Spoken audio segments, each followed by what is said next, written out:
The courtroom fell deadly silent as a shocking piece of footage played, revealing secrets that no one expected to see. Witnesses, family, and jurors alike were left shaken. This isn't just another celebrity trial. This is a raw, unfiltered look into a dark saga that's far from over. The tension was palpable as cameras were turned off, and only a select few were allowed to view the evidence. Among those watching were Diddy himself, his family, and the jury, each person carrying the weight of what was unfolding. The video, known as Freak-Off 2013, was a secret long whispered about but never confirmed, now finally exposed in the harsh light of the courtroom. What the footage revealed wasn't just images on a screen. It was a powerful message about control, fear, and silence that had been carefully hidden for years. The reactions were immediate. Diddy's twin daughters rose, their faces pale and blank, unable to stay any longer. The gallery was filled with a heavy mix of disbelief and sorrow, as whispers began to circulate about what exactly had been shown. This moment marked a turning point. What once might have been dismissed as rumors was now backed by undeniable evidence broadcasted in front of the world. The trial was no longer just about accusations, but a public reckoning that would challenge how we see fame, power, and the shadows that can hide behind both. The Freak-Off video unveiled.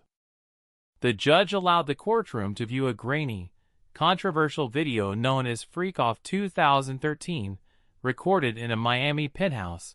Prosecutors warned about its disturbing content. What was meant to stay hidden was now front and center. The video, featuring Cassie Ventura and directed by Diddy's voice, showed chilling signs of control and manipulation. Witnesses, including jurors, were visibly disturbed by what they saw. Partial blackout was ordered in the courtroom, cameras were turned off, and only a select few, including Diddy's family, were allowed to watch. As the video began, the once confident Diddy slouched, hands clasped tight, eyes fixed on the screen, while Cassie remained calm but tense. Halfway through, Diddy's twin daughters, Jessie and Delilah, stood and left silently, faces pale and broken, refusing to return. The footage revealed an orchestrated and directed scenario, with Diddy's voice giving instructions behind the camera. Although much of the video was blurred or redacted, the emotional intensity was undeniable. Jurors showed visible reactions, some wiping tears, others clenching jaws, absorbing the weight of what they were witnessing. This was more than mere scandal. It was proof of control, psychological dominance, and the reality behind Cassie's earlier testimony. The timing, Cassie's age, and the production-like setup all lined up to confirm her words. The courtroom fell into quiet as the screen faded to black. The judge called for a recess, but the impact lingered. This footage wasn't just evidence. It was a turning point that changed the entire narrative. Cassie's emotional testimony. Cassie testified while 8 months pregnant, revealing how the term freak-off became a symbol of power and control in their relationship. What started as romance quickly turned into a rehearsed, manipulative ordeal involving scheduled sessions, drugs, and a cast of reluctant participants. She shared heartbreaking texts and how fear overshadowed love, exposing the emotional toll it took on her. Cassie described how Diddy controlled what she wore, what she said, and even the substances she took, with exchanges like, "Which color pill?" and "The green one." Underlining the depths of his influence, these freak-offs weren't spontaneous moments, but choreographed events with lighting, outfits, and camera angles set to reinforce his dominance. Many participants were escorts, whom she sometimes felt forced to hire out of fear of what would happen if she refused. Cassie admitted doing it out of love, fear, and a desperate need to avoid angering him. She confessed moments of feeling worthless, looking in the mirror and not recognizing who she had become. When directly asked if she ever wanted to be part of these sessions, she hesitated, admitting that sometimes yes, because it meant spending time with him, but the rest, the pressure and fear, were never wanted. Throughout her testimony, Cassie displayed subtle but poignant gestures, often rubbing her pregnant belly, symbolizing the fragile new life she was protecting. While recounting past traumas, she spoke candidly about emotional warfare, how love was both a lifeline and a trap, describing it as a drug with love as the reward and fear as the punishment. Text messages full of affection were explained as survival tactics, words spoken not from desire but from a need to stay safe. A haunting moment came when Cassie revealed that attempts to express discomfort met with threats of being cut off. Leaving her scared to tell the full truth, her voice cracked only once, admitting she never enjoyed the sessions, but loved him, which made everything confusing and painful. This testimony painted a vivid picture of a woman caught between love and control, revealing the heavy emotional cost beneath the surface of a glamorous life. Diddy's shattered image in court. Once confident and charismatic, Diddy's demeanor cracked under pressure. Observers noted his nervous scribbling and pale face, a stark contrast to the commanding presence he once held. The man famous for his bravado now seemed vulnerable, visibly shaken, as he sat behind his defense table. Throughout the trial, his posture shifted, the arrogance and boldness faded, replaced by a quiet desperation. His legs shook uncontrollably beneath the table, and at one point, he whispered something urgently to his attorney, pointing at Cassie with a pale face. The courtroom buzzed with the tension caused by this sudden transformation. Despite the defense's attempts to paint the relationship as consensual, the mounting evidence told a different story. The surveillance footage, the chilling testimonies, and the emotional weight of Cass's words uncovered a pattern of coercion and control. Diddy's carefully constructed public image began to crumble in real time. No longer the life of the party or the king of the music scene, he appeared cornered and isolated, battling not just the law, but the ghosts of his own history. Even during a brief recess, Diddy's nerves got the best of him when he awkwardly addressed the judge, admitting, "I'm a little nervous." That simple confession laid bare the reality of a man losing grip on his empire, as the courtroom anticipated the next phase of an unraveling that none could ignore. Family's silent reckoning. Diddy's own family watched, absorbed, and eventually broke down.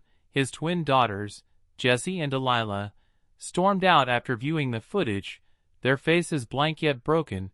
His mother clutched a rosary, while his sons avoided him. This public exposure shattered the facade, hinting at deep family wounds and possible secrets lurking beneath the surface. Jessie and Delilah, only 17, had maintained a composed presence until that moment, but the reality of what they saw broke something inside them. Observers noted their pale faces, lips trembling as they left the courtroom, avoiding any questions from reporters. Their exit was silent, but the message was loud. Even those closest to Diddy were shaken to the core.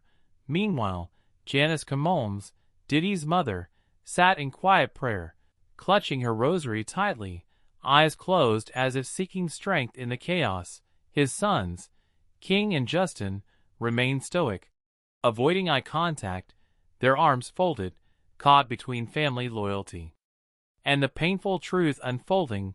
The courtroom's emotional weight wasn't just about the evidence, but the unraveling of a family grappling with a crisis no one wanted to face openly. Rumors began swirling about potential other family secrets, especially concerning Diddy's relationship with his late ex, Kim Porter. This trial was no longer just a legal battle. It was a reckoning that threatened to tear the family's carefully guarded images apart. The silence from his family spoke volumes. A mix of shock, pain, and the unbearable weight of public shame. It's rare to see such raw vulnerability from people so used to the spotlight, but this was different. This was real, and it left no one in the courtroom untouched. Dark connections to Kim Porter's death. Cassie hinted at darker truths tied to Diddy's late ex, Kim Porter. Though officially attributed to pneumonia, many close to Kim suspect her passing warrants fresh investigation.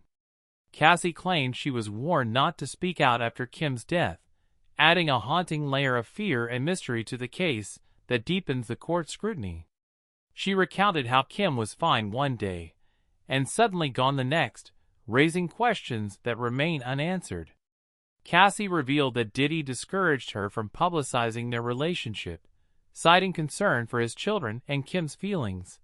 But the hidden overlap between the two relationships added a toxic complexity. The courtroom grew tense as Cassie shared messages where she expressed fear of ending up like Kim, implying the very real danger she faced. Many close to Kim, including her ex and their children's father, have publicly called for re-examination of her death, suggesting there is more beneath the surface than the official story. The silence surrounding Kim's last days, and the warnings Cassie received to keep quiet, paint a grim picture of secrets protected by power. This connection ties the past tragedy to present allegations, showing patterns that may extend far beyond one relationship. The courtroom listened in stunned silence, understanding that these dark ties add more weight to an already complex and troubling case. The network behind the control.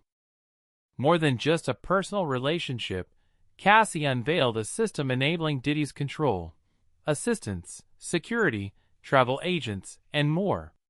She named names: David James, Christina Carorum, multiple assistants, travel agents, and private security firms. They weren't just watching, she said. They were helping make it happen. One of the most damning parts of her statement came when she described how Diddy tracked her. He didn't live far, but if I wasn't answering, he'd send someone. Sometimes security, sometimes Christina. If I didn't text back within an hour, someone was at my door. That claim shook the courtroom because it confirmed something prosecutors hinted at in opening arguments: that Diddy's reach wasn't emotional manipulation alone. It was surveillance-level control. She said Diddy had access to her phone, her location, even her private messages. When she once tried to have a friend visit, the friend never showed up. He told me he warned her off. I didn't ask how. The prosecutor asked if she feared for her safety. Cassie didn't hesitate. Every day, she said. But I feared for hers, too. The system Diddy allegedly created was described not as spontaneous access, but deliberate machinery. Travel documents, fake bookings, escort listings. Sometimes we'd say they were new stylists or dancers, whatever it took to get them on the plane. Cassie said the trip spanned cities: Miami, LA, New York, Ibiza. Each time a new location with the same routine, drugs, outfits, lighting sets, and the scene. The courtroom sat frozen as she described these sessions running 36 to 72 hours, the longest one lasting 4 full days. No sleep, just pills, directions, waiting for him to give the signal to stop. The signal rarely came early. Prosecutors highlighted how this structure, a network of enablers, mirrored the very definition of racketeering. It wasn't just a man and his personal habits. It was a business-like operation of manipulation, entrapment, and exploitation. And with every name Cassie listed, the list of potential witnesses grew longer. Growing number of witnesses. Other former insiders began stepping forward with corroborating testimonies, from hotel security officers noting abuse, assistants transporting locked cases, to a male escort forced into silence by threats. The mounting testimonies sketch a widespread, orchestrated pattern that suggests something far bigger than just one case. Israel Flores, a former hotel security officer, testified about seeing Cassie with a bruised eye and being told to ignore it. Another witness, a former assistant, admitted to transporting locked briefcases across state lines without knowing what was inside, suspecting cash or drugs. The most compelling testimony came from Daniel Phillip, a male escort who detailed multiple coerced visits in 2012 and 2013, revealing how he was forced back under threats to his career and license. Each witness added layers to Cassie's story, showing a methodical system of control, with invitations, NDAs, and money exchanged. This wasn't random chaos, but a chilling operation with Diddy at the helm. The prosecution's portrayal of a pattern, organization, and possible criminal conspiracy grew stronger as more reluctant witnesses spoke out. This flood of accounts transformed the trial, turning it from an isolated allegation into a blueprint of manipulation and entrapment. The once untouchable image of Diddy began to crumble with every name and confession, spelling a reckoning that extended far beyond one woman's testimony. Diddy's declining control and upcoming testimony. Diddy's once ironclad reputation crumbled in court, revealing cracks of desperation and isolation. In a rare, tense moment, he addressed the judge himself, exposing deep nerves. The man who had dominated rooms with confidence now appeared vulnerable, his facade slipping away under the pressure of mounting evidence and scrutiny.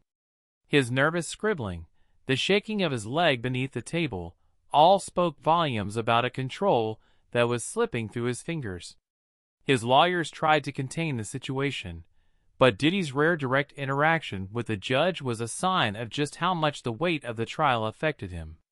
The courtroom froze for a moment as he said, "Excuse me, Your Honor, I'm a little nervous." That single line painted a powerful picture of a man who was no longer in command. Meanwhile, the prosecution was not resting. They announced the impending testimony of Gene Deal, a former bodyguard to Diddy, whose name alone sent shockwaves through the courtroom. Deal had long been a voice warning about Diddy's darker side, sharing stories about orchestrated events and silencing staff through intimidation. His potential testimony promised to add a new and credible layer to the growing case against Diddy. Despite the defense's objections, challenging hearsay and credibility, the judge allowed the case to move forward. This development signaled that the trial was about to enter an even more intense phase. As the day ended, the image of Diddy sitting quietly, eyes darting anxiously between his defense team and the jurors, spoke volumes about his dwindling hold on the courtroom. The control he once wielded over an empire was slipping fast, and the upcoming testimony promised to expose even more than what had already been revealed. This trial has peeled back layers of a story once hidden behind fame and fortune, revealing a web of control, fear, and possibly conspiracy.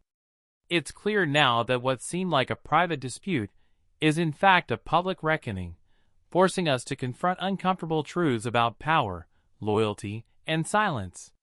With every testimony, every piece of evidence, we're seeing a pattern emerge that goes beyond individual actions. It speaks to a system of manipulation and control that many were afraid to expose. Diddy's crumbling facade, the shaken family, and the growing number of witnesses all point to a legacy being rewritten right before our eyes. This isn't just a court case anymore. It's a moment that forces us to rethink the stories we believe about those we idolize. What will happen next remains uncertain, but one thing is clear. The echoes of this trial will resonate far beyond the courtroom walls, challenging us all to look deeper, question more, and never take appearances at face value.